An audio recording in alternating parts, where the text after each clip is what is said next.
Welcome in everyone to the UMC Health System Bowl Week Breakdown Day 2 from Houston. We're at Rice Stadium, and Don, yesterday you were bragging about how nice the weather was and how it didn't feel humid, and Mother Nature had a little payback for us on Christmas Day. We were greeted today by thunderstorms, humidity, and a whole bunch of wind.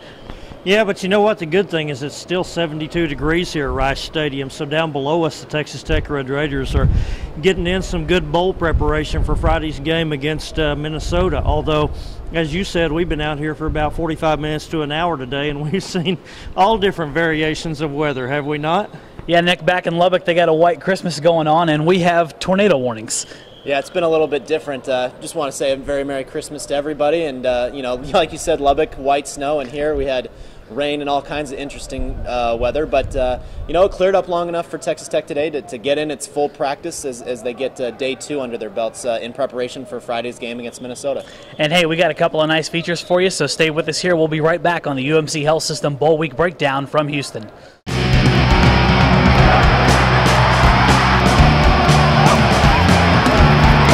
Welcome back to the UMC Health System Avalanche-Journal Bowl Breakdown Show, and a very Merry Christmas to everyone once again. And Don, let's put ourselves in a role here for a second as Santa Claus. Now, if you were the plump, jolly guy and you had the opportunity to put one present under Texas Tech's Christmas tree that it could use all of next year, what do you think you would drop off? I think one of the most important things for this team might be a young wide receiver who develops quickly, because you look at this roster and the Red Raiders are guaranteed to lose 5 receivers who are seniors this year, most notably guys like Darren Moore and Tyson Williams, who are starters. But there are 5 seniors when you also throw in guys like Torres and Zuzalik. And there's a possibility of a 6th, because we talked to Eric Ward yesterday, and he's considering leaving school early because he already has his degree and also has a young son. So he said family considerations are going to be important. So it's important, I think, next year, if you're Santa Claus, give the Red Raiders a guy like Reginald Davis or a Dominique Wheeler or a Derek Edwards, some young, talented receivers who have been in this program for a year or two now, for those guys to step up. You know, Nick, I was also watching down here today some of these scout team defensive players. You never have enough defensive linemen. You never have too many defensive linemen. And it's encouraging, I think, from a Texas Tech fan standpoint to see a guy like Michael Starks, who's back out here playing in pads this week after he had the high blood pressure issues this season. And I also saw some jump in the step of Anthony Smith, the 5'10", 320-pound defensive tackle. He jumped up and batted down a couple of Seth Dagey passes today. How about you? If you're Santa Claus, what do you bring the Red Raiders for next season? You know, I think you're bringing that gift for the offense. I would bring a gift for the defense. And I think what Texas Tech could really use next season is a true playmaking linebacker. You know, that core this year was decent, and you had playmakers in Terrence Bullitt and Will Smith, and Blake Dees made some good plays late in the season, but it doesn't seem, Don, like there was ever that true, just disruptive force at that position for Texas Tech this season. A guy who could just blow up the run game and get after the quarterback and do just a lot of different things defensively. I think they're really going to want to have that guy next year, especially when you hear Cliff Kingsbury talk about wanting an attacking defense. He wants to make opposing offenses feel uncomfortable. I think a lot of that could deal with a linebacker who just gets after the quarterback, who tries to get involved, plug gaps in the run game, and just really be a disruptive force. Maybe they have a guy on that roster already. Maybe a Will Smith could be that guy, but we'll kind of have to see it. They want somebody to step up and really kind of take control of that position. Thank you to Don and Nick for their best attempt at being Santa Claus for the Red Raiders.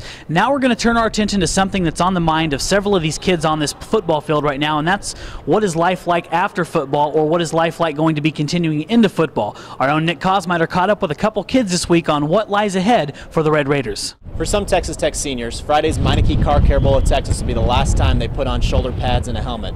But for some, dreams of football will continue past this weekend. We talked to a couple Texas Tech players who talked about how they will develop and continue to pursue their dreams of playing football.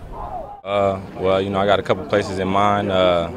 You know, I plan on going somewhere to train. I haven't really, you know, chose my agent or anything like that. You know, that's still up in the air, but I plan to go train and try to make it to the NFL. It's gonna be real different, you know. It's not the college life no more. I'm in the real world, and you know, it's gonna be intense training, and I'm gonna be grinding every day.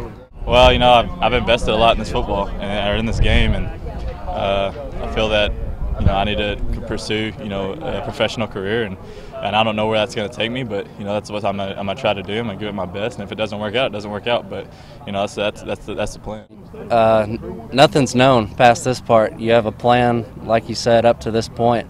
You go to high school, you go to college, and then from there it's kind of a big question mark. So I always tell my fiance we'll be getting married in April that I'll be unemployed and homeless whenever we get married. So there's a big question mark on that. And Nick, thanks for that feature. That was nice to hear from some of those guys and what they have planned for maybe after football or more football. And speaking of which, that's going to wrap up today's edition of the UMC Health System Bowl Week Breakdown.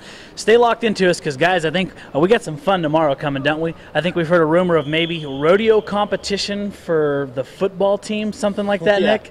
Yeah, I think so. Obviously, bowl weeks are often about finding some different activities for the teams to do, and I think we might be in store for kind of some fun, goofy moments with the Red Raiders tomorrow. Key question, is there any chance we get Don Williams into a rodeo competition? No, but Zach, they actually do the Rodeo Bowl here every year. They started 4 or 5 years ago, I think, as a way for players to have fun. So you'll have players on both sides who will be dressing up in the hats and boots and jeans and doing things like stick horse racing, and they'll be roping different things and whatnot. So it'll be a good opportunity for a photo guy like you to get some good shots and some good video. And don't worry, Nick and I aren't done trying to get him to do something stupid this week. We will get it done at some point in time. But right now, that's going to do it for this episode. We want you to keep it locked into LubbockOnline.com, RedRaiders.com for full coverage of the Meineke Car Care Bowl of Texas preparation, Texas Tech versus Minnesota. Until then, on behalf of our whole family at the Avalanche-Journal, we wish you a very Merry Christmas and a Happy Holidays. We'll see you next time.